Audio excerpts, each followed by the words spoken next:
Então, boa tarde a todos. Sejam bem-vindos à segunda entrevista do ciclo de entrevistas da CPT Membros Jovens, da CPT YM, a profissionais consagrados na área dos túneis e da geotecnia. E eu gostaria de começar por cumprimentar o nosso convidado, o engenheiro Jorge Saraiva, e agradecer desde já a sua disponibilidade para participar neste ciclo de entrevistas. E então, e sem perdermos mais tempo, vamos começar por falar um pouco da carreira do engenheiro Jorge Saraiva. Engenheiro, eu gostava de lhe perguntar como é que surgiu o seu interesse pela engenharia mecânica, em particular a área da ventilação e dos túneis. Pois você faz uma pergunta que eu, passados estes anos todos, ainda não sei responder, a não ser numa pequena parte. Quando fiz o antigo 7º ano, que era uma coisa que se chamava das ciências, eu podia ter escolhido vários cursos e estava indeciso entre as engenharias, concretamente, e a medicina. O meu pai era diretor de um hospital e levou-me para o hospital nas férias. E eu passei 15 dias no hospital, aprendi a dar injeções, assisti a operações, a partos, enfim, fiz todos os serviços que o meu pai se lembrou de me mandar fazer e ao fim de 15 dias decidi que queria ir era para a engenharia. Portanto, essa foi a primeira seleção. A segunda seleção foi a mecânica, se calhar um pouco pelo gosto pelos carros. E, portanto, mais talvez até pelos carros dos aviões, porque eu nessa altura lia as revistas de aviação todas, inclusivamente tentei ir para a Força Aérea e fui recusado porque a minha visão não era 100%, era míope e portanto não podia ir. E como compensação ficou a engenharia mecânica de alguma forma como a melhor solução para aquilo que eu ia fazer. Na realidade, eu pude adiar um pouco a escolha definitiva porque, enfim, você imagina que é técnico de formação, o técnico sempre teve os 5 anos. A Faculdade de Engenharia do Porto, onde eu me formei, tinha o 4º, o 5º e o 6º ano. E era preciso fazer os 3 primeiros anos na Faculdade de Ciências.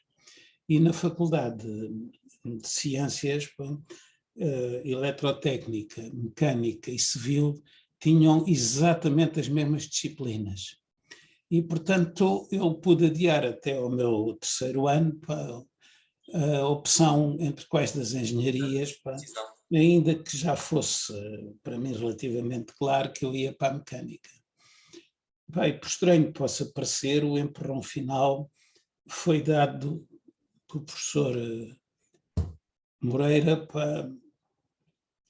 foi meu professor de física complementar, foi o mais espantoso professor que eu tinha, e tive alguma vez na vida, porque eu podia faltar a uma aula e a aula a seguir eu percebia o que ele dizia. E, de facto, física complementar é um pouco aquilo que o Newton dizia, Applied Mathematics and Theoretical Physics. E, de facto, mais do que isso era mecânica. Portanto, foi mais uma razão que me levou a optar pela mecânica. Para enverdar por essa via. E não sei se é exatamente verdade, já agora deixe-me contar uma pequena história, sim. como sabe, eu gosto imenso de contar histórias. Quando fiz o concurso no laboratório para investigador principal, o engenheiro Vítor Monteiro, que na altura chefiava o departamento de edifícios, disse-me: você é o engenheiro mecânico mais próximo dos engenheiros civis que eu alguma vez conheci. E eu resolvi sair daí e ir para o LNET durante 6 anos para voltar a ser um bocadinho mais engenheiro mecânico outra vez.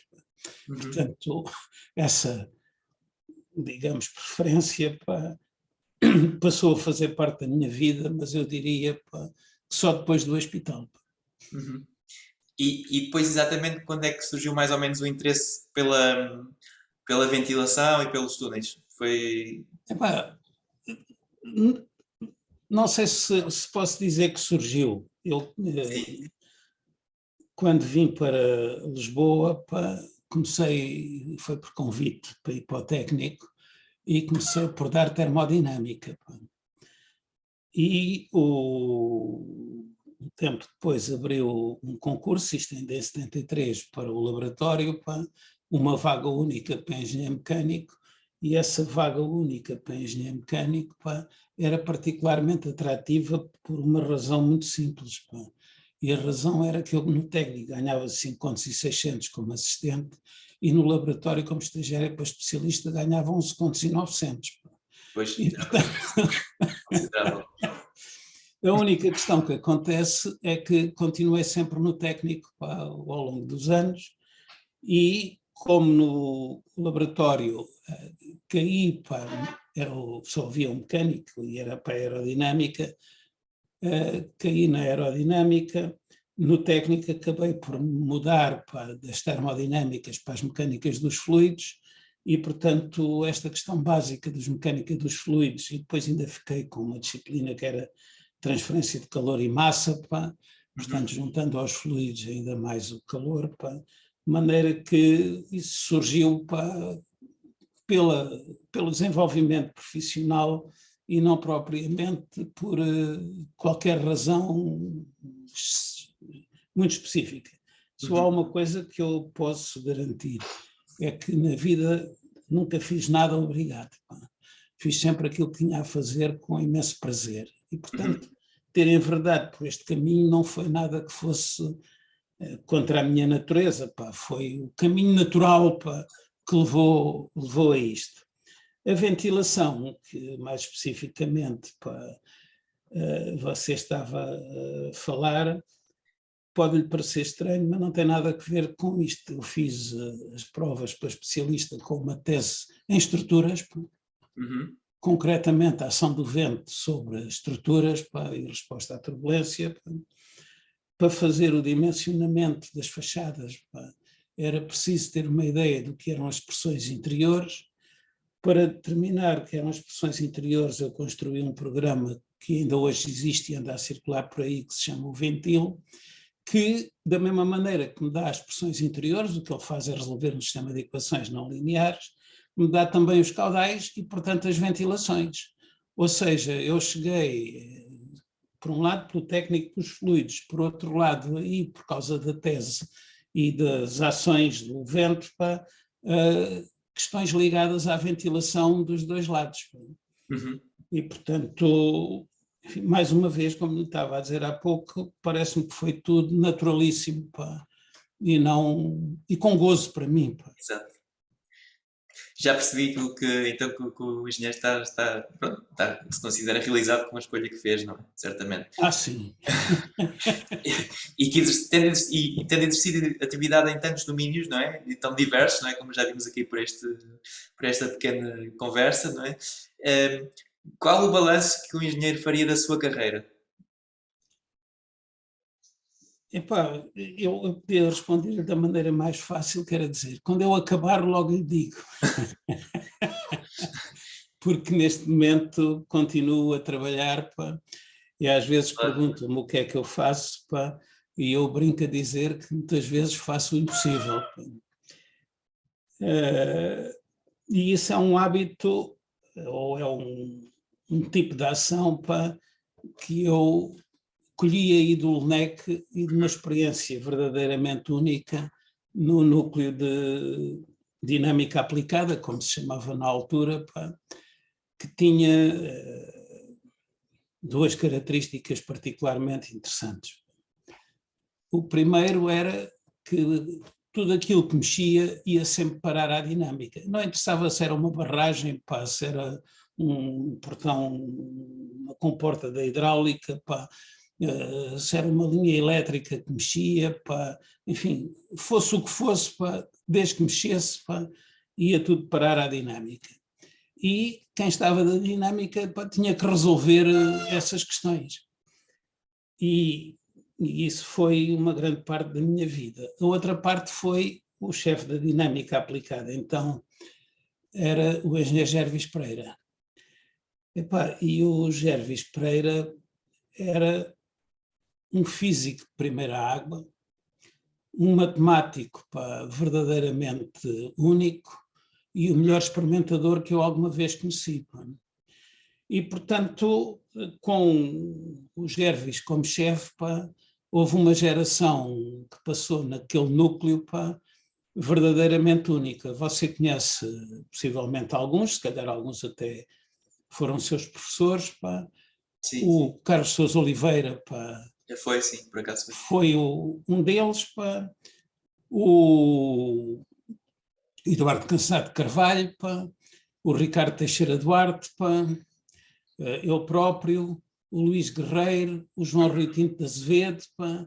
E, Portanto, estava ali uma boa portanto, equipa, não é? aquela equipa da Dinâmica, pá, era uma equipa verdadeiramente interessante. Eu deixo-me ilustrar isto de uma maneira um Sim, sim. pouco, para mim, divertida. Pá. Um dia o Carlos Sousa Oliveira chega ao pé de mim, pá, e diz-me: olha, Jorge, vou para o Aqueduto das Águas Livres, parece que há umas pedras que se estão a desprender de lá de cima, pá. Vamos fazer umas medições de vibração, ver aquilo que se passa, e queres vir? Não sei o quê. Bem, eu fui com o Carlos Sousa Oliveira, lá andámos a medir as vibrações, a ver o que é que se passava.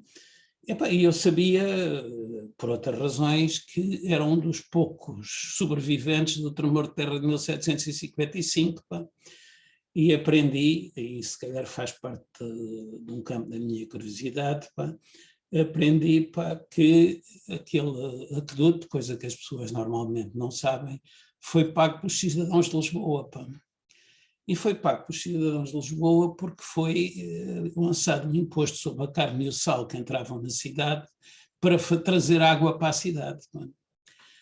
Quando o Dom Sebastião ficou em Alcácer Quibir, pá, e o Filipe II de Espanha e primeiro de Portugal se tornou rei, resolveu vir a Lisboa, pá, e o município de Lisboa, à semelhança de alguns mais atuais, pá, gastou o dinheiro em fogos de artifício e nas cerimónias para receber o rei de Espanha, pá, e, portanto, o aqueduto não foi construído. Pá. E, pá, continua-se a pagar, pá, e no tempo de Sua Majestade ao rei Dom João V, pá, aquilo que aconteceu, por isso simplesmente, é que foi possível fazer a obra. Terminava a seguir à Casa-Mãe da Água, naquele chafariz, pá, que está no Largo do Rato, pá, e que diz que Sua Majestade, ao rei Dom João V, pá, e por sua magnânima vontade, pá, está a abastecer de água a cidade de Lisboa, pá, tendo removido a placa primeira que lá estava, que foi este chafariz, e a água que aqui chega foi paga com o suor dos cidadãos de Pois. Lisboa. Pá. E, portanto, Não, estas exatamente. pequenas histórias, pá, fazem parte das coisas engraçadas e o tempo leva a esquecê-las, pá, Sim. mas são efetivamente uma verdade. É, e muita gente não conhece essa história, de facto, é interessante.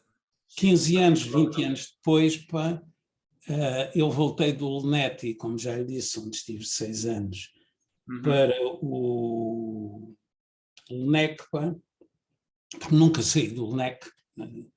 Fui em comissão de serviço para realizar 2 mandatos de desfias, pá. Uhum. E quando cheguei, a Câmara de Lisboa tinha um contrato com o laboratório que eu passei a gerir para observação do aqueduto das Águas Livres, pá, e por uma razão muito simples, pá, iam abrir o eixo norte-sul, iam pôr o comboio a caminho da ponte, pá, e estavam com medo que pudesse acontecer alguma coisa para o aqueduto das Águas Livres, porque iam trabalhar entre 2 arcos cá, lá em cima, a meio da encosta, e no outro arco cá embaixo no vale. Epá, aquilo foi andando e um dia, pá, uma sexta-feira à tarde, é sempre às sextas-feiras à tarde, pá, recebi um telefonema a pedir para ir ao aqueduto, pá, para ver o que é que eles tinham encontrado, pá, porque havia uma estrutura muito estranha ligando as fundações dos 2 pilares onde ia passar a via do lado oeste. Uhum. Epá, e eu cheguei e achei aquilo muito estranho e mandei limpar tudo para ver o que era. Você tinha uma viga horizontal com uns 7 metros de largura, pá, com aquilo que nós hoje poderíamos chamar um betão ciclópico, pá, mas que era cal, basicamente com areia, pá, que passados estes anos todos tinha uma ligação ligeiramente inclinado para os 2 lados a partir do meio, pá, portanto, nitidamente para escoar águas das chuvas, pá, E eles disseram, isto não tem problema nenhum, a gente corta para passar aqui na horizontal o eixo norte-sul. Vocês não cortam nada, eu tenho que perceber o que é que está aqui. Claro. Vocês vão fazer outra coisa, limpem lá o de baixo, onde vai passar a outra via. Eles limparam o de baixo e lá estava outra vez. Semelhante. Vamos lá espreitar o de cima. Vamos lá espreitar o outro de baixo. Portanto, há um lintel contínuo que vem desde o cimo, do lado de Monsanto, até cá abaixo, ao vale, que tem, eu depois mandei pôr uma escavadora ao lado e fazer uma escavação para ver qual era a profundidade, tinha 2,5 metros, esta estrutura tem 2,5 metros de profundidade. E eu disse, vocês escusam de pensar em cortar enquanto eu não perceber porque é que puseram isto aqui. Claro. O Carlos Sousa Oliveira tinha-se mudado para o técnico, e por acaso encontrei-o 2 ou 3 dias depois, uma semana depois desta cena, e disse, olha Carlos, lembras-te disto, não sei o quê? Agora fui lá e diz-me já percebi. Já percebeste do quê? Não, é que as pessoas normalmente não sabem, mas quem construiu o aqueduto das Águas Livres foi o terceiro empreiteiro. O primeiro e o segundo empreiteiro faliram porque não conseguiam segurar os pilares no sítio e eles vinham pela encosta abaixo. Aquilo, o calcário está tão fraturado que não havia maneira de segurarem aquilo. E venderam ao terceiro. Já agora o preço nessa altura foi 96 contos de réis, porque o Carlos Oliveira subiu o número, porque tinha sido vendido a realização da obra e tudo o que estava em estaleiro. E já percebi, o que ele fez foi um lintel a partir de baixo para cima e foi fixando os pilares suportados na base pelo lintel a fazer a ligação contínua. Obrigadíssimo, já percebi. Vieram-me, disse, olha, já sabe o que é isto e, portanto, a gente vai precisar de continuar com a solução que aí está, de segurar os pilares, que eu não quero que eles me venham por aí abaixo, se isto sobreviveu ao tremor de terra de 1755, que não é por minha culpa, que não vai continuar. Claro. Uns tempos depois, umas semanas, quem estava na obra e a equipa de projeto apareceu com uma solução que para si, possivelmente, diz muito, que era uma solução de ancoragens. Cortava-se o lintel, metia-se uma placa de aço na frente, faziam-se umas ancoragens para dentro da encosta e aquilo ficava... estabilizado. Só deixei. E eu disse, vocês estão a gozar comigo. Eu sei que as ancoragens ao longo do tempo vão sempre cedendo, sei como é que são as manutenções em Portugal. Não sei para este tipo de encosta, porque o Carlos Sousa Oliveira me diz profundidade é que vocês tinham que levar as ancoragens, eu só aceito que vocês utilizem uma solução à compressão como esta está. Não aceito qualquer outra solução. E o engenheiro do lado do projeto apareceu-me 2 semanas depois com uma solução que foi implementada e que está lá, que era fazer 3 cortes naqueles 7 metros de largura, aí com cerca de meio metro cada um desses cortes, e meter um U encostado aos pilares de um lado e do outro, um U em betão, encostado aos pilares de um lado e do outro, armado também neste caso, e ficava tudo à compressão, e eu disse que sim. Eles meteram os U's, cortaram a estrutura antiga que estava e preparavam-se para passar a estrada, e eu, em nome do laboratório, disse, não, vocês estão enganados, não vão fazer isso. Vocês agora vão fazer aqui um pontão, que é para a gente ter a certeza que vocês não tocam nas fundações do aqueduto. E lá está o pontão. Você agora, quando for a próxima vez, ou para Sul, ou vier do Sul, já pode verificar que tem lá um pontão que tem cerca de 10 metros de comprimento, que não se vê, é uma coisa curta, cuja única finalidade é impedir de tocar nas fundações do aqueduto das Águas Livres. Portanto, estas pequenas coisas...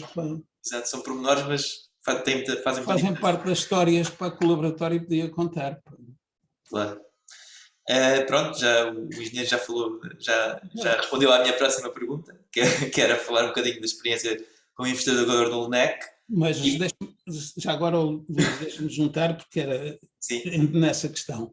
Por exemplo, pá, isto são pequenas coisas, pá, que foram acontecendo ao longo da vida do laboratório, para além da vida de laboratório normal. Pá, lembro-me eu tive pelo laboratório a verificar, por exemplo, a barragem por Setúbal e em especial os sistemas hidráulicos, pá, que nós tínhamos ensaiadas com portas, que são com portas-vagões, na altura eram as maiores da Europa, pá, e por aquilo a subir e a descer e a verificar níveis de vibrações que induziam. Eram para aí 4 da manhã, pá, um dia qualquer, pá, o telefone toca, pá, nessa altura ainda não havia os telefones móveis. Eu levantei-me para atender o telefone, pá, era para o pessoal, pá, da EDP, porque nessa altura era a EDP a dona das barragens todas, pá, a pedir-me para eu ir, porque um dos portões de uma das comportas tinha ficado presa, num nível relativamente pequeno de abertura, vibrava de tal maneira que se ouvia no Porto. E, portanto, pá, era preciso, pá, eu ir para ver como é que eles haviam de manobrar a comporta, porque pelo nível de vibração estavam com medo de que a comporta cedesse. E lá fui eu, pá, durante a noite, a caminho do Porto, pá, para os mandar subir e descer a comporta. Aliás, para os mandar descer, para depois voltar a subir a comporta para resolver o problema. E a graça toda disto, pá, é que havia muitas decisões, pá, que nunca eram tomadas, pá, e que se esperava que alguém fosse fazer isso. E isto que eu lhe estou a contar tem a ver com um princípio que hoje eu acho que infelizmente desapareceu no laboratório. Pá. Eu era o laboratório. Isto é, se eu ia a um sítio para fazer uma coisa, não era o diretor, o chefe de departamento, fosse quem fosse, que dizia o contrário daquilo que eu tinha dito. Não era preciso passar para as fias todas para dar uma resposta. Pá. Fazia parte, já agora ilustrando de outra maneira e contando mais uma vez uma pequena história, o meu primeiro ensaio em laboratório de aerodinâmica foi o alargamento da ponte sobre o Tejo, em 1974, e até a ponte ser alargada e construído o caminho de ferro, eu fiz dezenas de ensaios, de tentativas de soluções. Aquilo era daquelas coisas que avançava, não avançava, iam para o caminho de ferro, não iam para o caminho de ferro, enfim, todas essas coisas. Quando começaram a montar a via ferroviária, há um jornalista do Diário de Notícias que tira uma fotografia com uma teleobjetiva da margem norte para a margem sul, e com uma teleobjetiva comprime os comprimentos, mas não comprime a dimensão transversal. Aquilo que acontece é que se via a barriga a descer, pá, e a subir do outro lado. Eu cheguei ao laboratório e já tinha uma série de chamadas, pá, encaminhadas para mim, pela direção, pá, para responder às perguntas, pá, sobre se a ponte não ia cair, que era o que dizia o Diário de Notícias. A primeira chamada, pá, era, como é que aquilo se chamava, pá, era de uma dessas rádios, por acaso ainda existe por aí, pá, Uma rádio, perguntar, uma rádio? Uma rádio, a perguntar-me o que é que se passava, que o diretor tinha dito para falarem comigo, pá. E eu sei, pá, não sei, mas de certeza que não se passa nada. Aquilo que acontece por isso simplesmente é que estão a começar pelo centro, ainda não puseram o segundo cabo, mas isso é enfim, aquilo que já lá puseram é uma brincadeira para aquela estrutura da ponte, pá, não há problema nenhum. Eu posso gravar aquilo que está a dizer, ouça, eu não sei se pode gravar ou não, pode dizer que fui eu que disse. Eu garanto que não digo o contrário, mas já agora, se vocês querem mesmo uma entrevista oficial e gravar, eu tenho que fazer isso oficialmente. O Arantes, entretanto, que era o diretor na altura, tinha saído não sei para onde, eu peguei no telefone, liguei para o secretário de Estado, um colega que você conhece muito bem na altura, que era o Maranha das Neves, e disse-lhe, Maranha, passa-se isto. E o Maranha disse, Saraiva, diz aquilo que tens a dizer, pá, não vale a pena estarmos aqui com questões. E eu expliquei estas coisas todas, depois apareceu uma RTP para fazer umas imagens, depois apareceu uma SIC, depois mais não sei quantas rádios, Epá, eu julguei que estava tudo arrumado e eram para aí 7 e tal, pá, aparece-me uma menina com uma equipa de reportagem da TVI, pá, para me fazer perguntas, e eu pensei que me fosse fazer as mesmas perguntas. Mostrei-lhe a demonstração de quando a ponte tinha sido inaugurada em 66, nós tínhamos passado, enfim, uma fileira de caminhões, aqueles chamados comboios de carga, que a ponte tinha descido 5,5 metros pá, em regime elástico e tinha subido 1,5 metro em regime elástico. E, portanto, neste momento ainda não estávamos dos 2 metros, portanto, alguém estava a brincar com isto. E, portanto, minha senhora, não sei qual é a polémica. Oh, senhor engenheiro, por amor de Deus, a polémica é o que as outras estações disseram. A TVI apresentou uma reportagem a dizer a RTP é uma alarmista, a TVI, a SIC é uma alarmista ainda maior. Pá. Isto não tem problema nenhum, como nós fomos saber junto do Laboratório Nacional de Engenharia Civil. E ficou assim, portanto, você pode ver que as coisas no... Deixe-me contar-lhe uma última história de atividades que vale a pena contar. Eu estava a fazer os ensaios aerodinâmicos do Parque Central de Caracas para a gente definir o que é que iam ser as ações do vento. As torres do Parque Central são torres de 70 pisos, 68 pisos de altura em betão armado, são os mais altos edifícios de betão armado do mundo. E nós estávamos a fazer os ensaios, e o presidente Leopoldo Senghor, do Senegal, foi visitar o laboratório. O Leopoldo Senghor é um homem importante, até na própria cultura francesa. Era um homem de cultura verdadeiramente, um poeta, um ensaísta. E ele viu os modelos, todo o conjunto envolvente, era acompanhado, enfim, por várias pessoas, e uma das pessoas que estava com ele era o engenheiro Ferri Borges, o LNEC, como você sabe, que na altura era o diretor, e o presidente Senghor perguntou-lhe: senhor diretor, diga-me lá uma coisa, mas é preciso fazer edifícios tão altos? Você não imagina a resposta do Ferri. Senhor presidente, por amor de Deus, é para que a gente os possa estudar. E, portanto, o laboratório, já agora não é comigo, mas desculpe-me dizer isto, quando foi o tremor de terra da Agadir que você ouviu falar, o mesmo engenheiro Ferri, que na altura não era diretor de laboratório, era Manuel Rocha, alugou um avião Zé, que pegou numa tenda e foi acampar para Agadir para ver os edifícios e fotografar e medir aquilo que estava interessado, antes que começassem a levantar, digamos, os escombros, e ele queria perceber o que é que tinha sucedido em Agadir. Portanto, o laboratório tinha uma força de vontade, de movimento, para mim foi importantíssima durante anos e anos. E lembro-me sempre, eu fui a primeira pessoa do laboratório a entregar uma tese em que queriam fazer com um editor de texto muito especial, em lugar das velhas folhas de extensão.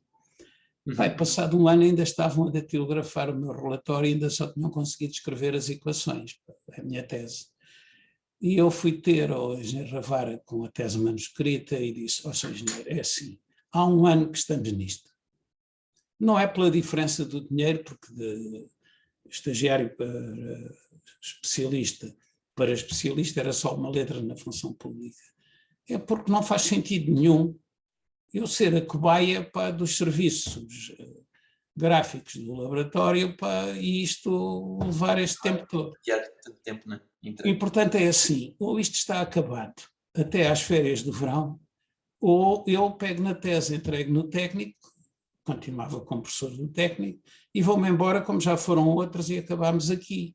E, portanto, eu quero saber o que é que o senhor pensa que pode ser a minha vida aqui no laboratório, não só neste tempo, para tomar uma decisão definitiva. E a primeira coisa que o engenheiro Ravara me disse foi: Saraiva, a política do laboratório é a política de cada um de nós.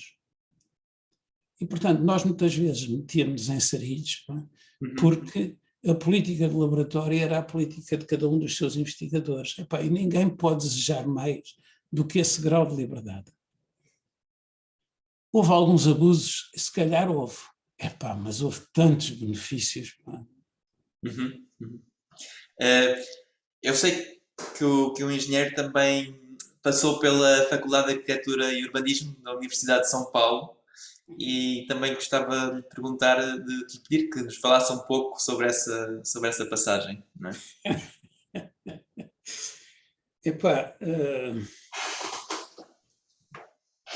quando eu estava no LUNETI, estava, enfim, em toda a Europa e com apoios de desenvolvimento para certos países, os que aderiram no fim, se você se lembrar que foram Portugal, a Espanha e a Grécia, pá, os países do Norte tinham desenvolvido uns programas para economia energética, eu prefiro dizer utilização racional de energia nas habitações, mas era para o frio, praticamente. Quer dizer, em Inglaterra você ter um dia com 25 graus, pá, está toda a gente pá, de tronco nu. Pá.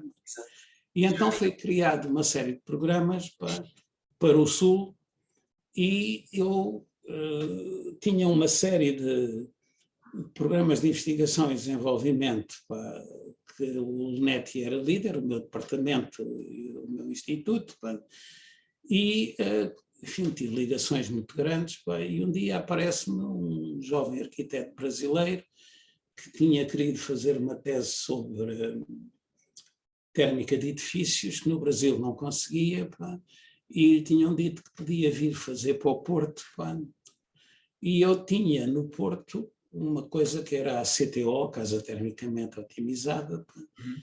A pessoa que lá estava a gerir aquilo, pá, tinha acabado de fazer o seu doutoramento, vinha para Lisboa, e este engenheiro, este arquiteto, Marcelo Romero, vinha-me perguntar se podia vir com o Hélder Gonçalves para Lisboa e fazer a tese dele no Departamento de Energias Renováveis do LUNETI.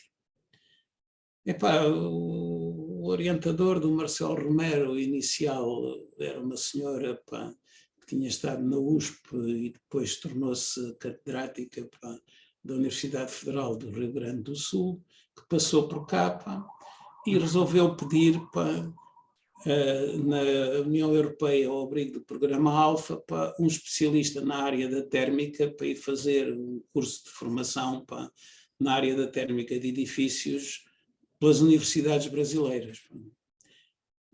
E aproveitou logo para indicar o meu nome. Portanto, eu tive um contrato, pá, como vê, tudo isto, metade por acaso, metade não por acaso, pá, e fui para o Brasil pá, e diverti-me imenso no Brasil por uma razão que eu costumo dizer, e se calhar conto melhor noutra parte da história. Portanto, fiz essas formações, fiz isso tudo, fiquei com ligações, eu diria, 2 dúzias de universidades brasileiras que ainda hoje mantenho. Durante quase 20 anos, pá, ia para o Brasil todos os anos, muitas vezes nas minhas férias, pá, como visitante para essas universidades. Pá. E um dia qualquer, pá, eu estava sossegadíssimo, já estava no LUNEC de volta, telefona-me o Marcelo Romero, este primeiro aluno, pá. Sim. Eu, entretanto, tinha um segundo aluno de doutoramento da Federal da Paraíba, mas só havia doutoramentos em São Paulo, e, portanto, em arquitetura, e, portanto, a minha ligação a São Paulo ficou por só haverem doutoramentos de arquitetura em São Paulo. Eu já tinha tido o Marcelo Romero e a seguir o Francisco, e depois tive alguns mais, mas o diretor da Faculdade de Arquitetura, pá, em 2008, estava aqui, queria ir à Faculdade de Arquitetura de cá, perdeu-se, pá, não, vou dizer é verdade, pá, mas na realidade aquilo que ele fez foi almoçar a um ótimo sítio, pá, terá bebido um pouco demais e já não sabia, pá, exatamente o que é que era, e portanto telefonou para o Marcelo me telefonar, e eu fui buscar o Silvio Savaia, pá, ele veio à Faculdade de Arquitetura. No caminho, pá, ele disse, o Marcelo diz que você quer ir até ao Brasil, não sei o quê, mas porquê? E eu disse-lhe aquilo que vou dizer e que há pouco disse que dizia um pouco mais tarde. Não, é que os meus alunos no Brasil deixam-me completamente satisfeitos. querem sempre saber mais. E onde é que eu vou procurar isto? Onde é que vou fazer aquilo? Onde é que... Os meus alunos aqui do técnico o professor está-nos a mandar estudar isso, aqui no livro tem um asterisco, o asterisco diz que é um capítulo que não é importante. E eu, entre os alunos e outros, não tenho dúvidas nenhumas. Chegámos à Faculdade de Arquitetura aqui em Lisboa e a primeira coisa que ele fez, ao falar lá com o então diretor, foi pedir o telefone para ligar para o Brasil, ligou para o reitor e disse: eu quero uma vaga de titular, que é como se chama no Brasil, para este fulano, e portanto, e eles abriram uma vaga, que eles chamam claro, no Diário Oficial do Estado de São Paulo, porque a USP é do Estado de São Paulo, não é federal, para o senhor Jorge Alberto Gil Saraiva para poder ocupar e ser titular em São Paulo. Quando me disseram que eu podia tomar posse, eu achei isto único, porque ainda era funcionário do laboratório e não fazia sentido nenhum tomar posse. E, portanto, informei-os disto. A única coisa é que a vaga ficou aberta. Portanto, eu decidi em 2013, 2014, ir passar ao Brasil um ano, tomar posse da minha vaga, porque senão a vaga continuava por ocupar e eles não podiam abrir a vaga para outra pessoa. Portanto, já aposentado do LNEC, já reformado, fui para o Brasil para dar aulas na USP, na arquitetura, porque eu tinha que ocupar aquela vaga e libertá-la a seguir para... Aproximo, professor. Já agora você está a dizer isso, mas eu aproximei-me muito dos arquitetos por outra razão, porque eu acho que as minhas equações não convenciam ninguém. Os engenheiros acham que é muito fácil olhar para umas equações e não há nada que saber, o tal Applied Mathematics and Theoretical Physics. E a linguagem dos engenheiros não é percebida pela grande maioria das pessoas. E, portanto, achei que a arquitetura podia ser um meio mais interessante. Cheguei a dar aulas aqui na Faculdade de Arquitetura ainda, portanto eu já tinha alguma proximidade à arquitetura, mas nunca tinha levado isso adiante, até porque aconteceu uma coisa que faz parte da vida. A Faculdade de Arquitetura passou a ter Tomás Taveira como único doutorado e diretor da faculdade. E a sensação com que eu fiquei, posso ser que estivesse errado, é que ele não queria lá mais ninguém doutorado que podia chateá-lo ou fazer-lhe sombra para outra coisa qualquer, e, portanto, essa ligação à Faculdade de Arquitetura desapareceu. Mas continua com isto, e eu, como lhe digo, fiquei próximo da arquitetura porque achava que eles tinham razão, uma imagem vale mais que 1000 palavras. Exato. Luís, mas você não imagina, a linguagem da arquitetura é muito mais requintada, muito mais. Quando eles dizem que aquilo é uma questão do risco, o risco também estava, e hoje ainda está na arquitetura, por muitas outras razões. E perceber a linguagem dos arquitetos não é fácil. É um desafio, não é? Também foi um desafio para um engenheiro. Exatamente, mas isso levou-me a pensar que só há uma coisa que você não pode dizer que desconhece, que é a lei. Mesmo que não conheça, não pode evocar o desconhecimento da lei para dizer eu não cometi crime nenhum. E, portanto, a última coisa que fiz foi virar-me para a lei. E virei-me para a lei fazendo uma pós-graduação em Direito, portanto faz parte das coisas, e orientando para uma tese de mestrado e depois acompanhando uma tese de doutoramento de uma pessoa de Direito, da lei. Já agora, como andava por ali, por outras razões, apanhei 2 alunos de Geografia da Faculdade de Letras que queriam fazer teses um pouco do lado da engenharia e das coisas que a mim me diziam muito. Uma das coisas era a ventilação das cidades. O LNEC fez o desenvolvimento de uma técnica que durante muitos anos foi única e hoje é usada por toda a gente, que é a técnica das figuras de erosão, e que foi feita exatamente para os conjuntos do Parque Central, porque as zonas baixas são zonas comerciais e não podem ter grandes problemas de vento. Uhum. E a técnica das figuras de erosão, pá, que foi criada no LNEC, pá, permitia aos homens da geografia para olharem para a cidade de uma maneira diferente, para saber como é que o vento interferia na qualidade e no conforto, na qualidade do ar. Portanto, tudo coisas que estavam presas com a aerodinâmica e com aquilo que eu fazia. Portanto, vamos chamar, esse espírito de abertura fazia bem parte de uma cultura que essa casa sempre acarinhou.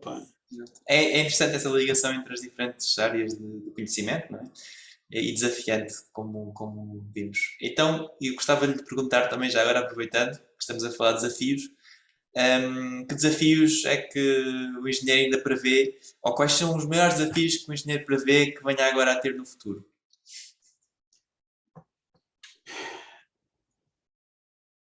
Epá, Luís, eu vou responder de uma maneira um pouco estranha, se você não estranhe excessivamente. Eu possivelmente tenho 15 anos. Quer dizer, de esperança de vida. Não, mas hoje em dia também a esperança de vida está mais... Está bem, mas eu tenho 70 anos, portanto a minha esperança de vida, 15 anos é me dar 2 anos mais do que aquilo que é a esperança de vida portuguesa. Bem, sei que esta análise deve ser feita de uma maneira bayesiana e não diretamente em probabilidade, mas eu tenho 15 anos. E há algumas coisas que eu já decidi que não vou levar até ao extremo. E, portanto, eu não tenho... Eu vou comentar uma coisa que faz parte das minhas preocupações. Toda a vida li imenso. Eu lia tipicamente qualquer coisa nestes livros normais, das publicações, dos romances, do livro de história. Eu li 80 páginas por hora sem problema nenhum. E li milhares e milhares de obras. E era cativado pelas novidades de muitas das obras que estava a ler.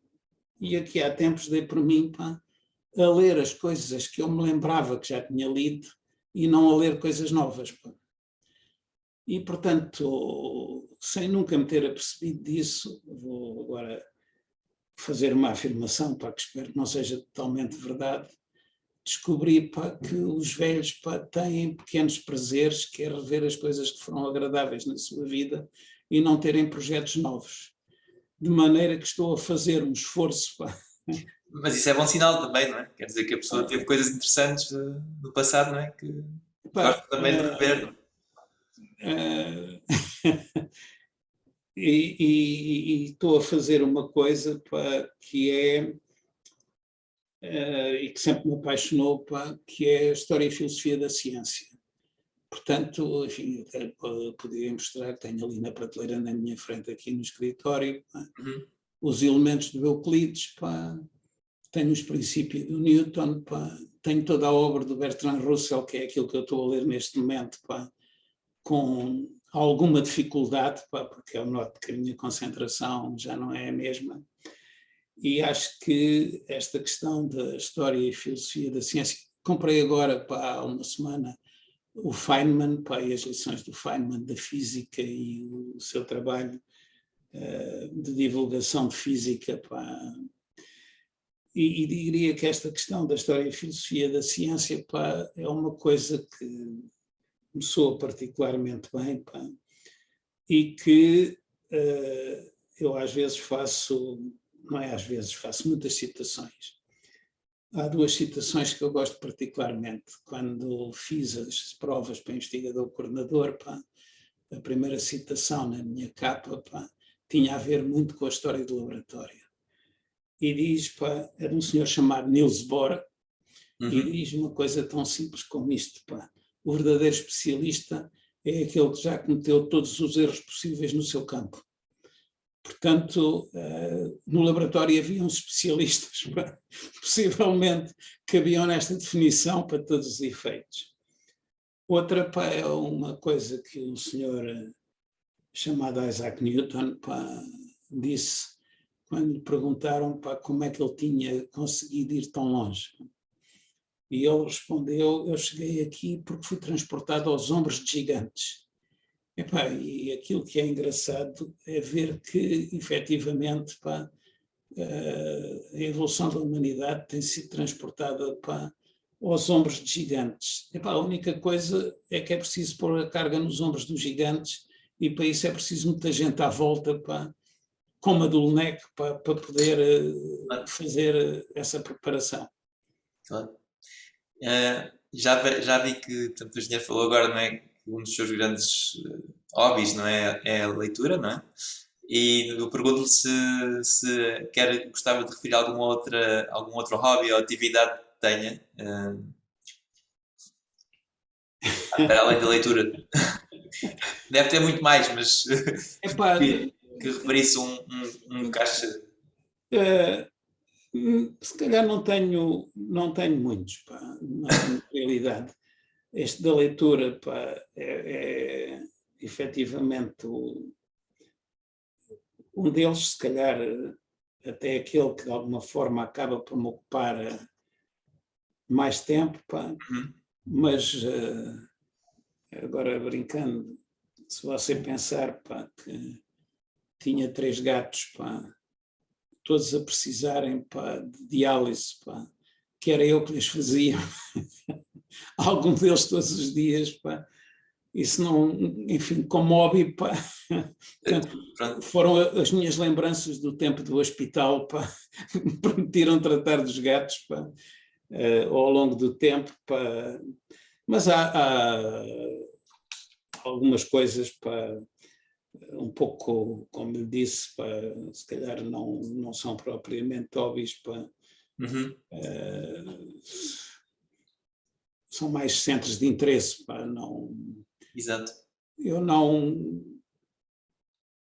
faz essa distinção, se calhar, não é? Não tenho muito jeito, não tenho muito jeito de mãos, pá, mas lá faço aqui algumas reparações em casa, pá. Agora tirei a máquina da louça para ver que era o tubo, pá, que estava entupido, pá, nem sou capaz de chegar aí, pá, mas como não tenho o tubo e é preciso comprar a Siemens, pá, é melhor chamar. Claro. Epá, não faço agricultura, pá, durante muitos anos, pá, fui mergulhador em apneia, pá, e hoje os meus ouvidos ressentem-se de eu fazer 18 metros, pá, de mergulho, pá, durante muitos anos, pá, durante muitos outros anos, pá, tive uma paixão muito particular pelas motas, pá, mas também isso, pá, com a idade foi desaparecendo, e já agora só por graça, no caso das motas desapareceu porque um dia as velas isolaram, pá, eu estava em Sete Rios, pá, moro aqui em Benfica, pá, junto ao Califa, pá, e empurrar uma moto, pá, que pesava 140 quilos, pá, durante 1,5 km, 2 km, e depois fazer a subida até a minha casa, porque eu moro no Alto dos Moinhos, pá, levou-me, debaixo de uma chuva que era uma coisa verdadeiramente única, pá, levou-me a pensar que para mim a moto tinha acabado, portanto tinha sido complicado, não é? alguns dos hobbies, pá, passaram para outros lados, pá. Ok. Pronto, agora se calhar mudando aqui um bocadinho, passando aqui para outro tema da nossa entrevista, é um bocadinho mais técnico. Gostava de falar aqui um bocadinho dos túneis no contexto também no contexto europeu. E eu gostava de começar por perguntar ao engenheiro que relevância é que o engenheiro considera que os túneis têm, ou poderão vir a ter, presumo que já tenham, não é? Mas também poderão vir a acentuar essa relevância, nas comunicações entre os diversos Estados-membros da União Europeia. Você nunca leu uma coisa de um senhor chamado Isaac Asimov que se chama City? Não. E também nunca leu uma outra coisa, pá, que se chama Caves of Steel. Depois tem que. Lá Tem está. que, é a tal questão da leitura. Pá. Exatamente. Muita da minha leitura, Há sempre tanto para ler, não é? Que nós nunca conseguimos ler. não, era isso que eu ia dizer, mas muita da minha leitura, pá, foi sempre ficção científica. Porque aquilo que acontece é que muitos dos autores, pá, pegam ideias que na altura, pá, estão a aparecer e de repente escrevem uns livros fabulosos. Uhum. O Caves of Steel, pá, enfim, não preciso traduzir, pá, é uma ideia brilhante, quer dizer assim, a humanidade ocupou de tal maneira a superfície da Terra, tendo começado por ocupar com as suas grandes cidades as zonas mais férteis, pá, porque foi onde se estabeleceram, pá, vai ter uma única solução, até por causa da energia, pá, para resolver o seu problema. É enfiar-se numas cidades subterrâneas, pá, com 10 milhões de habitantes, pá, cada uma destas cidades, ligadas por umas linhas rápidas de comboio, pá, que basicamente são os comboios magnéticos que se têm andado a desenvolver pela descrição.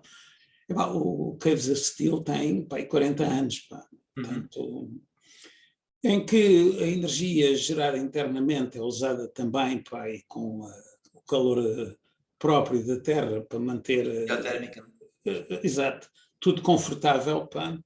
E isto é o futuro, pá, porque a superfície é toda necessária para cultivar, pá, o mínimo necessário para a população da Terra. Nessa altura, pá, qualquer coisa no livro 5 mil milhões, portanto você está a ver, pá. Era muito mais pequeno, não é? Mas é A uma Terra visão era muito mais interessante. pequena, exatamente. Epá, e esta história do Isaac Asimov, pá, eu tenho poucas dúvidas, pá, que ele teria alguma razão, pá, ainda que isto fosse levar um pensamento ao extremo. O espaço subterrâneo, pá, tinha que passar a ser usado, epá, não apenas pelos túneis, pá, e com as vantagens que alguns túneis podem ter, pá, mas em especial, pá, porque a superfície começa a ter muitos problemas. E você já conhece com certeza hoje muitos sítios e muitos espaços subterrâneos que vão para além dos túneis, pá, e com uma justificação. Se você se lembrar que o metro de Londres, pá, é do princípio, do fim do século XIX, o da Tube, pá, percebe também, pá, que essa sensação não é de hoje. Pá, os espaços começaram a ter essas soluções, pá. Já agora, como já viu que eu gosto de contar histórias, deixe-me contar uma pequena história, pá, dos túneis. Não sei, não tem se calhar essa informação, porque se calhar nunca teve que lidar com isso. Pá. Foi-me pedido para olhar para um túnel muito particular na Madeira. Esse túnel, pá, é o que se chama o velho túnel do Caniçal. E, pá, o Caniçal fica do lado este da ilha, pá, depois do Machico, e até ao fim do século XIX, pá, não havia nenhuma maneira de ir para o Caniçal que não fosse de barco. Por terra, pá, não havia caminho nenhum e era muito mais simples. Pá. No fim do século XIX, resolveram construir uma daquelas levadas de madeira, pá, fizeram um pequeno túnel para passar a levada, mas como tiveram que abrir o túnel tinha dimensão suficiente, pá, para uma pessoa passar. Nos anos 20 do século passado, alargaram o túnel, depois nos anos 50 voltaram a alargá-lo, desta vez para passar viaturas. Epá, nos anos 90 voltaram a alargá-lo para poderem cruzar-se viaturas, pá. E, portanto, este uso e evolução do uso do espaço subterrâneo e o uso dos túneis, pá, agora fizeram uma coisa que foi construir o túnel novo do Caniçal. E a diferença é óbvia, pá, da maneira como isto evoluiu. O túnel velho do Caniçal tem cerca de 600 metros de comprimento, pá. O túnel novo do Caniçal tem mais de 2 quilómetros. Já para a via rápida, não é? Provavelmente. É para a via rápida, exatamente. E aquilo que acontece, por isso simplesmente, é que toda a carga, puderam construir o porto da Madeira, o porto comercial da Madeira, onde entram os combustíveis, pá, as alimentações, tudo entra pelo Caniçal, onde antes era impossível pôr qualquer coisa, e isto foi resolvi definitivamente, porque abriram o túnel novo do Caniçal. E, portanto, perceber a importância deste tipo de estrutura subterrânea, pá, se calhar aqui a gente às vezes não percebe, pá, mas em casos como a Madeira, pá, já agora só por graça, pá, há uns anos atrás, pá, foi-me pedido para fazer um trabalho que foi relativamente importante na Índia, pá, nos Himalaias. Sim. Num estado que é, como é o nome daquilo, Jammu Kashmir, aquela Caxemira, pá, da Índia, que anda sempre uns a dizer que deve ser do Paquistão, outros a dizer que deve ser independente. É uma província junto ao Paquistão. Epá, o maior túnel em que eu trabalhei, 9 km e 200 metros, e alguém tinha ouvido falar dos trabalhos que tinham sido desenvolvidos, uma equipa comigo incluído, na Madeira, e vieram aí uns indianos. E quem estava a tratar do assunto, pá, não fazendo publicidade, ainda que acha que eles mereçam, pá, resolveu levar os indianos à Madeira. Pá. Pá, e a conclusão deles foi que a Madeira era igual aos Himalaias, só que é na base. Pá. Eles têm terra, pá, e estão a falar em 3.000, 4.000, 5.000 metros de altitude, e a gente está a falar do zero, mas de resto, pá, era perfeitamente O relevo era semelhante. equivalente, e portanto nós podíamos ir trabalhar para Xanana e Nasri, e foi um trabalho interessante. Portanto, eu acho que a importância dos túneis vem daí. Mas, mais uma vez, pá, você vê-me nos túneis, pá, porque quando eu regressei do LNET, então, para o LNEC, uma das coisas que estava era o primeiro túnel grande a ser aberto em Portugal, que era o túnel da Gardunha. Nessa altura era um túnel bidirecional, mas tinha 1.600 metros. E, portanto, a JAI pediu ao laboratório se podia fazer uma avaliação das propostas de construção. E o laboratório arranjou 5 pessoas para irem fazer a avaliação das propostas para ver aquilo que devia ser aceito. Você não se ria muito, porque eu acho que esta história é engraçadíssima. Nós escolhemos o salvo erro 4º classificado ou 5º classificado pelo preço. E fomos ameaçados com processos em tribunal por uma razão muito simples, é porque aquilo devia ser adjudicado ao preço mais baixo e nós tínhamos escolhido o 4º preço mais baixo, o 5º preço mais baixo, eu não sou capaz de dizer. E propunham-se pôr-nos em tribunal com um advogado de grande nome aí na nossa praça, e a JAI pediu para escrevermos uma resposta. E a gente escreveu que o primeiro e segundo classificados, que eram os que me estavam a pôr em tribunal e que eram o mesmo com 2 propostas diferentes, era uma empresa espanhola que no seu currículo apresentava como grande trabalho nos túneis ter pintado as paredes de um túnel. E não nos parecia que uma empresa que pintava as paredes do túnel tivesse direito a concorrer a um túnel com alguma complexidade. Já tinha que ter alguma experiência, não é? E não havia nenhuma garantia de que eles fossem a empresa indicada para fazer o túnel. E tive que aprender algumas coisas sobre ventilação dos túneis. E nunca mais me esqueço, porque quando chegámos à primeira reunião com a empresa ganhou esse concurso, eu comentei com os colegas da eletromecânica que me parecia tudo muito bem, mas que me parecia um disparate o número de ventiladores que eles tinham decidido pôr. E a resposta do responsável pelo projeto, que nunca mais me esquecer, foi: pois, mas nós não sabíamos com quem é que vinhamos falar e, portanto, para evitar que nos excluíssem, sabemos que temos ventiladores a mais. Tinham tantos ventiladores a mais quando fizeram a segunda galeria, uma parte significativa dos ventiladores que estavam instalados na primeira galeria foram transferidos para a segunda. Pá. E a justificação, mais uma vez, eu diria que foi de não se esperar que o laboratório, ou fosse quem fosse, pudesse rapidamente resolver, entre aspas, ou aproximar-se de um problema. Depois as pessoas habituaram-se a isso. As 5 pessoas do laboratório, se teve alguma graça, que acompanharam esse trabalho, assinaram a avaliação a título pessoal. O laboratório recebeu o dinheiro, porque aceitou que as avaliações não eram como uma instituição do Estado, para não haver as tais questões de influência, os 2 do Ministério das Obras Públicas, isto está feito, isto está combinado, portanto nós fizemos a título individual. Não estava nada combinado, como é evidente, nós não sabíamos, fomos nomeados na altura, mas depois passaram a achar que tinham que ir ao laboratório para perguntar como era para fazer.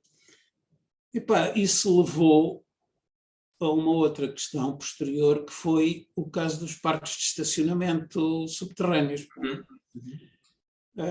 Algumas das questões são muito semelhantes. Na regulamentação portuguesa não havia nada a esse respeito. Eu estava a fazer o projeto do túnel do Marquês, e o comandante do Regimento de Sapadores Bombeiros, o coronel Cardoso Alves, na altura, fez um negócio comigo, que o laboratório não teve dúvidas nenhumas em aceitar, e continua em vigor ainda mais alargado nos dias de hoje, que foi dizer, todas as vezes que a gente não souber, nós mandamos para o laboratório emitir opinião. O laboratório cobrará ao Regimento de Sapadores Bombeiros os valores dos seus trabalhos e nós cobraremos aos empreiteiros, ou seja, quem for, que vá fazê-los. Isso depois foi estendido à NPC e, portanto, o laboratório foi e continua a ser um ponto importante, quer nos parques de estacionamento subterrâneos, quer nos túneis. Ok. Porque, pronto, já agora aproveito para, agora que falamos dos parques de estacionamento, não é? Aproveito também para te perguntar o que é que o engenheiro, para o engenheiro nos falar um pouco da importância que a ventilação também tem nos parques de estacionamento e não só nos túneis, não é? Você é civil ou é geotécnico? É civil? Eu sou civil e geotécnico. Não, geotécnico, como sua opção, neste momento. é engenheiro civil de base. Nós sempre tivemos um problema com os civis, no caso dos espaços subterrâneos. E eu diria que o problema, se calhar, não é tanto com os civis, mas é de quem está habituado a trabalhar normalmente. O custo da obra, naquilo que diz respeito à parte da engenharia civil, um túnel, por exemplo, com 1000 metros, são 85% da obra de civil e geotecnia, já agora como você estava a fazer aí a pequena... Está incluído, não é? Pode-se incluir dentro. Exatamente. E 15% no máximo dos equipamentos que lá são postos. Isso é verdade igualmente para os parques de estacionamento subterrâneos. O que custa, em termos de dinheiro, é fazer a estrutura.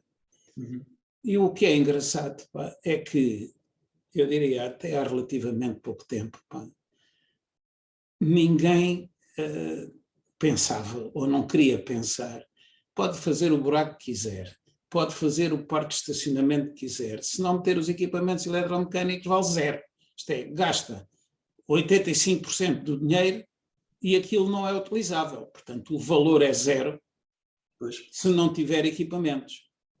Como a maior parte das vezes as obras são geridas por engenheiros civis, aquilo que acontece é que os engenheiros civis fazem umas cenas, ponha isto entre aspas, como eu já lhe disse, o Monteiro dizia que eu era o engenheiro mecânico mais próximo dos engenheiros civis que ele conhecia. Eu ouvia sempre os civis a falar destas obras e do custo da obra de civil, esquecendo a parte, aquilo que na realidade põe os túneis e os parques subterrâneos a funcionar. Essa é que é a questão, e sem um você não tem o outro, portanto aquilo é uma obra comum, e os dois devem ser, eu diria, acarinhados em conjunto e pensados desde o princípio. Claro. Fazer um túnel, por exemplo, e depois lançar um concurso para os equipamentos, não faz nenhum sentido. Fazer um parque subterrâneo e depois, porque você precisa de movimentar quantidades espantosas de ar, se você pensar, sei lá, o túnel do Marquês. Uhum. O túnel do Marquês tem 1 km 250 metros de comprimento, mas tem 60 e tal metros de largura. A velocidade crítica do túnel do Marquês anda à volta dos 2,5, 2,6 metros. Claro. Portanto, você tem que pensar em pôr ali a circular caudais simples, da ordem dos 300, 350 metros cúbicos por segundo. Não é elevados, não é? por hora, não, é por segundo. Pois. Se você multiplicar por 3.600, estamos a falar em 1 milhão ou qualquer coisa dessa ordem de grandeza de metros cúbicos por hora. Se multiplicar por 1,2, que é a massa volúmica do ar, de repente está a falar, tem que mexer toneladas de ar. A malta pensa que o ar não pesa nada, mas não é verdade. O ar pesa 1,2 kg por metro cúbico. Portanto, isto significa que você tem que ter disponíveis forças para pôr a quantidade de movimento no ar, para conseguir renová-lo, diluir os poluentes, para transportar fumo se for necessário. Portanto, não faz nenhum sentido uma coisa sem a outra. Claro. A secção do túnel já tem que ter em consideração, não é? E, portanto, normalmente, quando se fazem estas duas coisas em separado, vamos usar um termo bonito em português, a asneira está garantida. Claro. E, portanto, não vale a pena fazer mais comentários, estou-me a lembrar de alguns tristes que eu podia fazer, mas... Então, se calhar vou ser um bocadinho mais específico agora e vou-lhe perguntar, engenheiro, qual é que é a sua opinião sobre a Diretiva Europeia 2004/54/CE, relativa aos requisitos mínimos de segurança para os túneis da rede rodoviária transeuropeia. E também, e já falámos um bocadinho disso, não é? Qual a importância da ventilação dos túneis neste contexto de segurança? Se calhar você fez uma pergunta que não devia.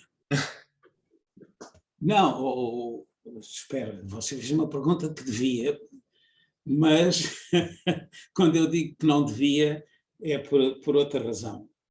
Primeiro, a diretiva surgiu de uma necessidade profunda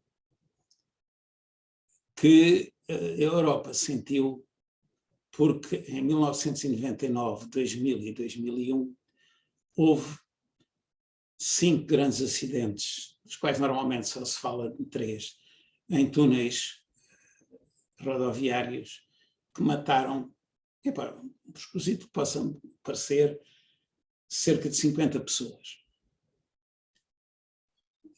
E a União sentiu-se na obrigação de arranjar um conjunto de regras. Possivelmente porque os países alpinos, e tinham sido tudo acidentes em túneis dos países alpinos, porque os países alpinos fizeram a sua própria regulamentação, que na realidade é a base daquilo que nós temos na diretiva. E a diretiva, quando é muita gente a pensar, e cada um pensa de uma maneira diferente, eu vou desviar-me só ligeiramente, já volto à conversa. Eu fui para Berlim 4 vezes em 2 anos para vetar os chamados Eurocódigos na parte das ações e segurança. Portugal não aceitava que o regulamento de ações e segurança não considerasse o vento como um sismo ou como a neve uma ação variável. Os franceses queriam torná-la numa ação determinística. Uhum. E a gente dizia que era uma ação probabilística, como tinha sido demonstrado pelo Ferri, fazia parte do nosso Regulamento de Segurança e Ações, pá, e, portanto, não aceitávamos um Eurocódigo, que o nosso ponto de vista era andar para trás. Portanto, aquilo que aconteceu, voltando agora à conversa, é que a primeira preparação desta diretiva, pá, foi num sentido duplo. A primeira foi feita por políticos, o que é só por si, pá, uma indicação que da técnica sabem pouco, pá, e os políticos têm a mania de dizer algumas coisas que não têm nada a ver com a realidade. Segundo, como foi feito por políticos, era suficientemente, estupidamente exigente, sem nenhuma definição, pá, e a maior parte dos países e das regiões, porque em muitos estados este regulamento é aplicado pelas regiões, na Alemanha são os Länder que aplicam, na Espanha são as autonomias que aplicam, e portanto aquilo que acontece é que quando olharam para as exigências daquilo que ali estavam, para alguns países mesmo, dos alpinos, que têm uma quantidade enorme de túneis, a Itália tem 1.300, 1.400 túneis, pá, sozinha, pá, a Itália, quase a Suíça, a França, né? Cada um deles tem mais túneis que os Estados Unidos todos. Pá.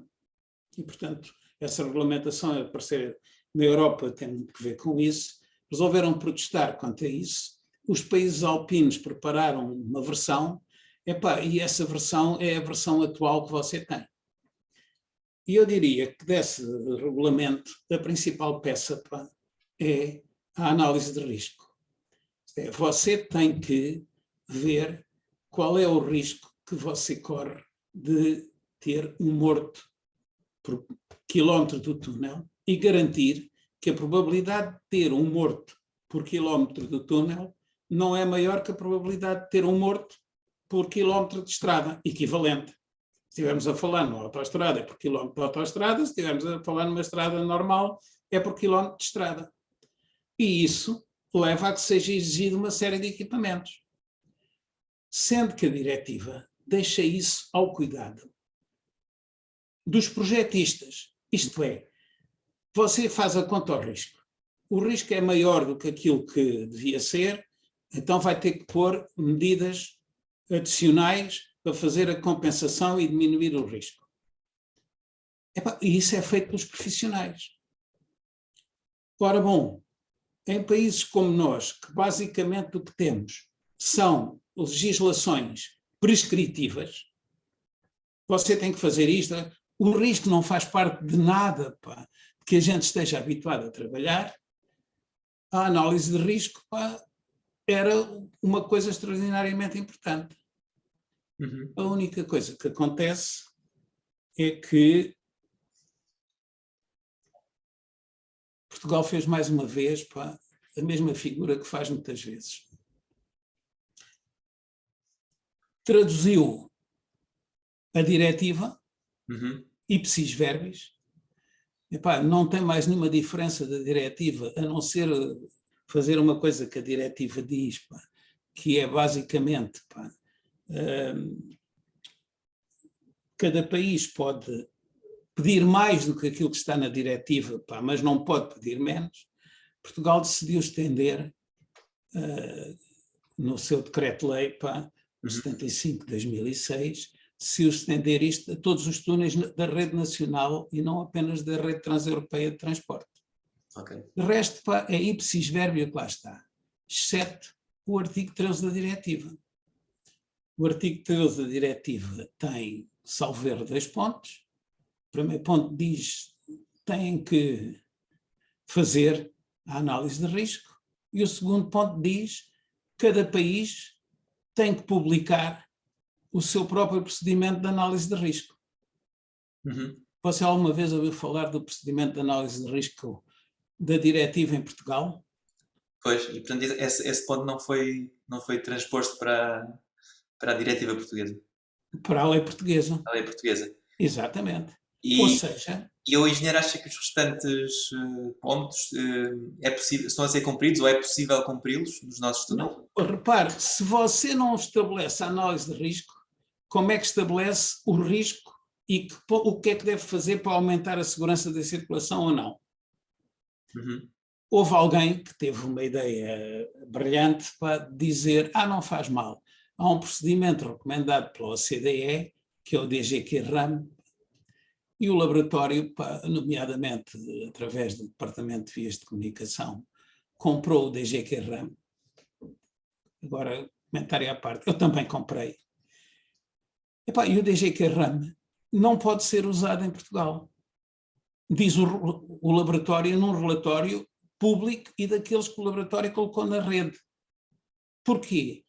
Porque as estatísticas que estão no DGQ-RAM não têm nada a ver com as estatísticas portuguesas. Poucos países fazem este tipo de estatísticas e, por exemplo, um dos países que está incluído nesta estatística é o Reino Unido. Quanto por cento dos fogos de veículos, por exemplo, automóveis genericamente, ligeiros e pesados, fazem parte daquilo que os ingleses chamam arson, fogo posto em Inglaterra? Pois, Dá uma ideia? não faz ideia, mas 50%. ainda é bastante elevado, não é? Como é que você faz uma estatística de um acidente do túnel, Sim. quando o que está contabilizado são o número de acidentes em automóveis e, por exemplo, em Inglaterra a gente sabe que 50% daqueles acidentes não existiram e é para cobrar o dinheiro dos seguros do veículo. Pois. Portanto, é uma estatística fictícia. Exatamente. Portanto, o laboratório fez... só podia fazer isso. O laboratório fez aquilo que o governo não fez. Tentou arranjar uma solução para poder fazer uma análise de risco e chegou à conclusão que não podia pedir a aplicação daquela análise de risco porque faltam dados para correr aquela análise de risco. Ou seja, você diz que aplica diretiva 75 de 2006 ou 75 de 2014, não interessa, o texto fundamental é o mesmo, e falo sem a peça principal, que é a análise de risco. Não é que isso não possa ser feito, o problema é que isso se põe no projetista ou nos projetistas a opção de que tipo de análise de risco é que vai fazer. Eu posso escolher o rapto alemão e dizer, eu estou a fazer isto segundo a norma alemã, que é completamente diferente daquilo que dizem os suíços, que tem pouco a ver com aquilo que os espanhóis puseram na sua própria legislação, que não tem nada a ver com o que os franceses fizeram. A única coisa é que eles têm um sistema coerente e, portanto, você não pode usar à partida uma análise de risco de um determinado tipo e depois ir buscar peças à análise de risco de outro tipo. Mas há uma questão que ainda é mais complicada, é porque aquilo que as pessoas muitas vezes querem usar é a NFPA 502 americana. E, sob o ponto de vista legal, isto significa uma coisa completamente diferente. A diretiva é uma legislação comunitária que tem que ser transcrita para a legislação de cada país e em que foi dado um grau de liberdade para cada país fazer uma transposição de uma parte da maneira que entendesse.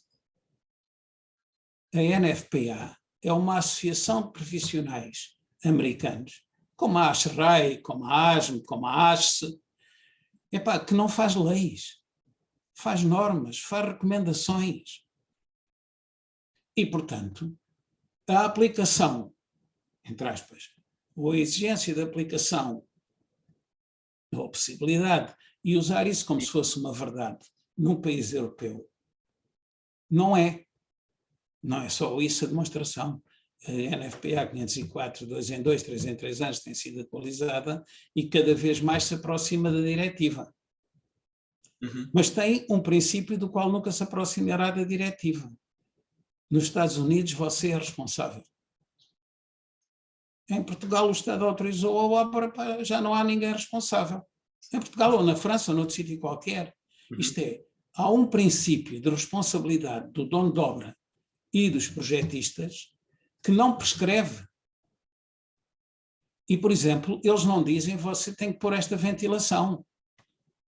Eles dizem você tem que verificar se é necessária esta ventilação e pode compensá-la. E deixe-me brincar, você tem um túnel com 1 km de comprimento, se de 10 em 10 metros puser uma saída posterior, se calhar não precisa de ventilar o túnel para nada.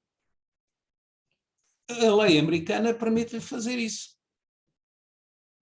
Não é a lei, desculpe. A norma americana permite-lhe fazer esse tipo de compensação. Não tem nenhuma exigência. Propriamente ter uma ventilação.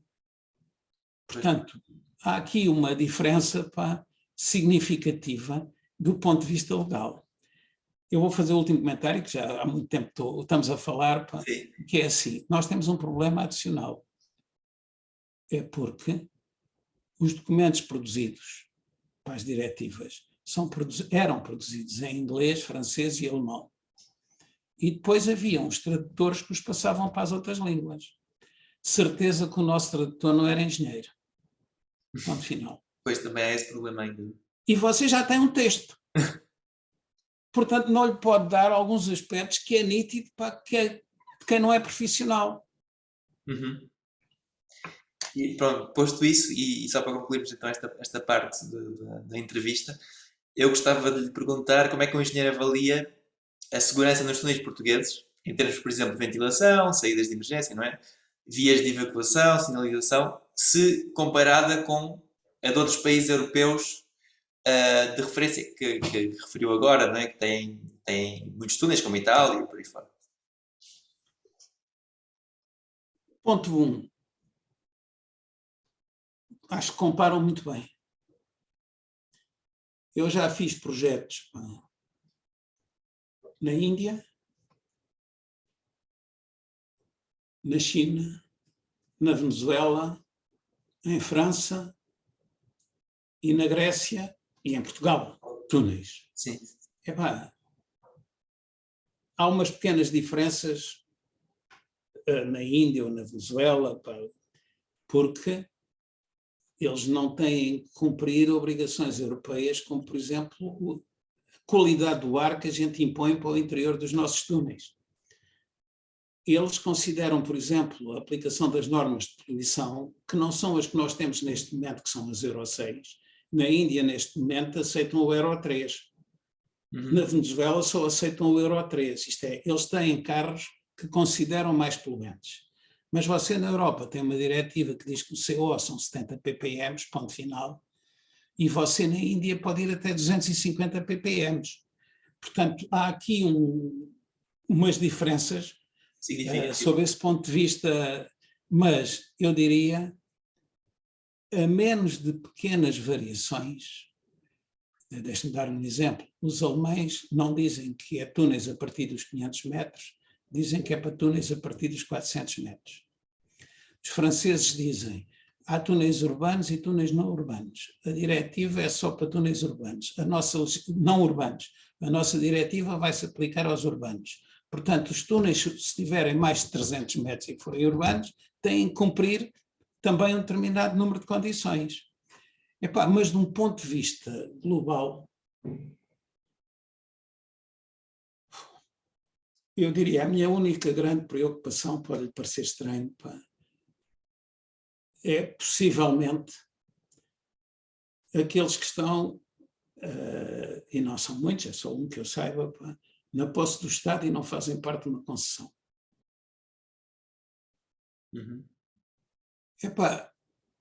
Eu passo a explicar. Os concessionários, por obrigação contratual, são obrigados a fazer um determinado número de exercícios, de vistorias, de garantias. E isso faz parte do seu contrato de concessão. E o LNEC, que é a entidade de fiscalização, faz essa fiscalização a todos os túneis. E como o LNEC não só faz a fiscalização, como eu lhe posso garantir, e você conhece o LNEC, sim, que é verdadeiramente exigente, julgo que algumas vezes vai para além daquilo que seria necessário ir, pá, todos os concessionários, pá, têm um respeito e um cuidado pelas regras, pá, que eu acho, pá, verdadeiramente notável. Uhum. Epá, alguns fazem uma coisa que a mim me faz um pouco de espécie, é que chegam a perguntar ao LNEC, pá, o que é que têm de fazer para satisfazer o LNEC. Esta coisa de ser entidade fiscalizadora de um lado e ser quem faz as recomendações do outro, pá. Epá, o engenheiro Manuel Rocha, o engenheiro Ferri, pá, o engenheiro Ravara, pá, enquanto diretores do laboratório, não tinham dúvidas nenhumas. Pá. O laboratório não interfere, onde os privados é que têm campo de atividade. E, portanto, os campos estavam bem delimitados. Claro. Eu não quero falar mais do laboratório sob esse ponto de vista, pá. Mas o facto é que tem que haver aqui uma separação. E o Estado abusa do laboratório ser do Estado. É a minha visão. Uhum. Você, não sei se sabe, mas o único túnel que não foi recuperado até hoje é melhor eu não dizer qual é, para não estar a assustar ninguém. Há um único túnel que não foi recuperado de acordo com 2004/54 CE. Há um único. É o que é gerido pelo Estado. Pois. Epá, há aqui qualquer coisa para... É gerido diretamente pelo Estado? Diga? É diretamente pelo Estado? Ou... É, diretamente pelo Estado. Não, por exemplo, o do Marão também é pelo Estado, mas o Marão foi concluído recentemente. Uhum. Enquanto que muitos dos túneis são do fim dos anos 90, primeiros anos dos anos 2000. Uhum. Epá, eu agora podia dizer assim, e sei que o laboratório tem, com todos, mesmo com o do Estado, cumprido as suas obrigações. Ok. O engenheiro Vasconcelos Paiva, foi chefe do departamento de edifícios, dizia às vezes nestas pequenas situações uma coisa que eu gosto de citar, referindo, isto é como no teatro, a peça foi tão má que agora o pano cai rapidamente para não envergonhar mais os atores. Não, ainda tenho aqui mais duas perguntas para lhe fazer. Ah, E agora, mudando novamente de tema e passando agora a falar um bocadinho sobre os mais jovens, não é? Porque esta entrevista é para a Comissão Portuguesa, para os membros jovens da Comissão Portuguesa de Túneis, não é? E, portanto, o nosso objetivo é também chegar aos mais jovens. Eu gostava de lhe perguntar como é que o engenheiro vê o futuro, vê precisamente o futuro da Comissão Portuguesa de Túneis. E, nomeadamente, no que se refere aos nossos membros mais jovens. eu não sei se você se apercebe que eu sou um membro jovem. Eu sou há 2 anos membro da CPT. Exato. Não, mas nós dentro da CPT ainda formámos agora também Eu sei, só estava a meter-me consigo. Formámos agora esta comissão dentro da CPT. Epá, Até para os membros até há 35 anos. Eu também já estou fora desse intervalo, mas... Você sabe que já lhe disse que o meu prazer, o meu grande hobby, possivelmente, toda a vida foi ler. E bem, como eu disse, li tudo. E você deve ter ouvido falar da introdução do romantismo e do romance histórico, do romantismo histórico, com um senhor escocês, o Sir Walter Scott.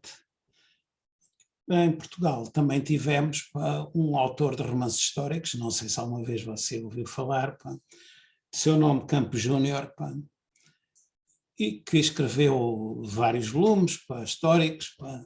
Aquilo era hábito de fazer 3 ou 4 volumes de cada história, romanceando um episódio.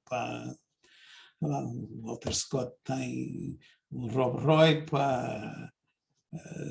a Donzela do Nevoeiro, enfim, tem uma série de obras ligadas com parte da história, alguma delas não só da Inglaterra ou da Escócia, mas mais estendida.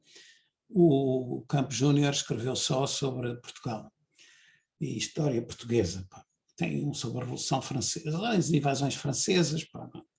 E tem um que se chama Aula dos Namorados, pá, que você teve que ouvir falar, porque como fez português teve que saber que nas Lusíadas havia lá um episódio da Aula dos Namorados. Pá. Um canto, não é? E o fim do quarto volume, o fim da Aula dos Namorados, pá, é a preparação da expedição para a conquista de Ceuta, 1415. Portanto, o interregno e a Batalha de Aljubarrota e a independência em 1385. Portanto, 30 anos depois, pá, os jovens de 20 anos de Aljubarrota têm 50 anos, pá, e nessa altura 50 anos era já uma idade provecta. Já agora só por graça, quando eu era aluno da Faculdade de Engenharia da Universidade do Porto, a primeira página dos jornais do Porto era sempre sexagenária atropelada a passar a rua. Portanto, em 1980, 1970, um sexagenário, pá, já era uma coisa rara e muito fraca. Pá. Portanto, eles com 50 anos deviam estar nesse caminho.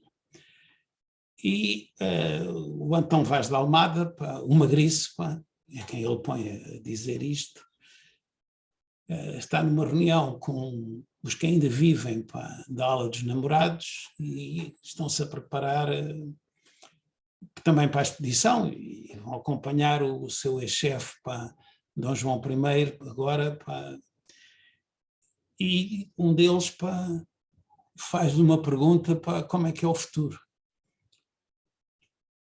E, enfim, o que é que se pode esperar? E ele responde, pá, russos de Aljubarrota, além.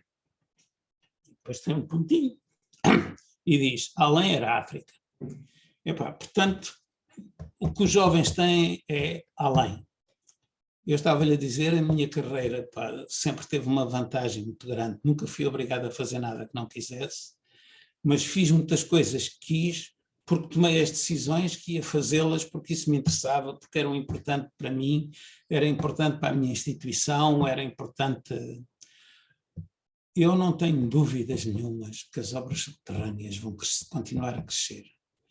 Não digo, como o Isaac Asimov, que vamos chegar, pelo menos nas próximas gerações, às Caves of Steel.